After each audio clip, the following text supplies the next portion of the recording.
Hey everybody, Matthew with Tactical Comms. Thanks so much to all of you who have been subscribing to my YouTube channel and for the comments.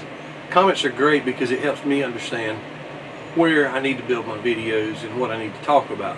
And one of the comments I got from one of you is, what does all of this mean? When you say 2 meters or 220 or 440, what does that actually mean?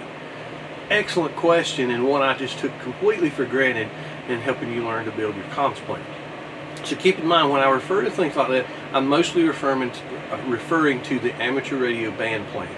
And as you can see here, the FCC has identified portions of the spectrum, that's the pool of frequencies, that are exclusive to amateur radio or ham radio. And the way that the FCC refers to those portions of the spectrum are by the wavelength of the frequency. So for example, VHF, which is the 150 megahertz portion of the 140 megahertz portion of the band, is referred to by the FCC as 2 meters. Now, you'll hear various references to it, depending on the band, but 2 meters is commonly how we refer to the VHF portion of the band. 220, for example, ham radio operators rarely refer to the 220 band as the 1 1/4 or 1.25 meter band. Now the FCC refers to it as 1.25 meters. And then of course we have the 440 band. Hams commonly refer to the 440, which is the 440 megahertz range. Now there's spectrum in various other parts of it, but for purposes of our discussion, we're looking at 440. Most hams refer to that portion of the band as 440. The FCC's designation for it is 70 centimeters. Now what does this mean? Meters, centimeters, you name it.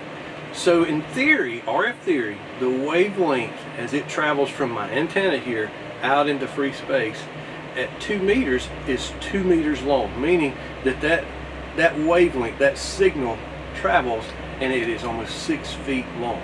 Now if you've ever seen a Star Trek movie, and it was a common one when Dr. Soren was trying to blow up a star to shift it around so he could interact with the ribbon, and as that ribbon kind of floated through space, that kind of makes me think about what it would look like as the wavelength travels through free space.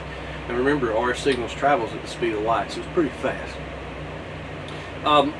2 meters, 2 meters long.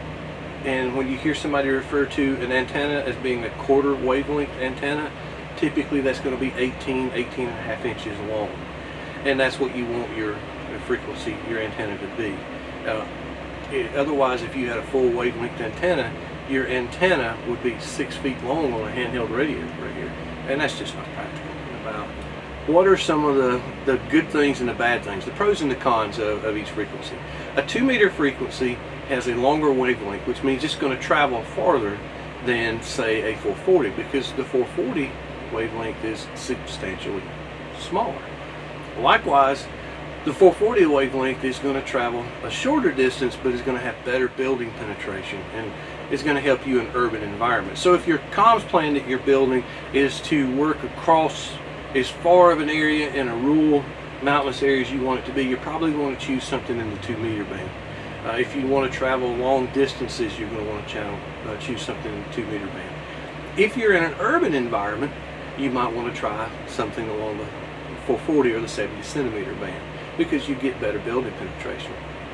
I'm a big fan of the 220, the 1.25 meter band of the ham radio band plan, because it's kind of the best of both worlds. You get a pretty good travel on the signal, as well as you get pretty decent building penetration.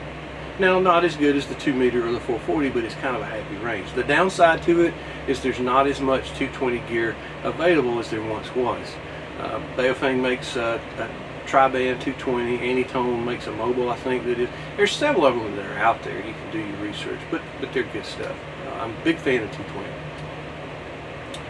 Thanks so much for all your questions, and I hope this kind of clears some things up, because as we start growing our video, and as we start growing and start learning how to put these comms plan into effect, you're going to need to know these measurements. You're going to need to know that, for example, 18 to 18 and a half inches long is your antenna length for 2 meters, because we're going to start building some antennas down the road.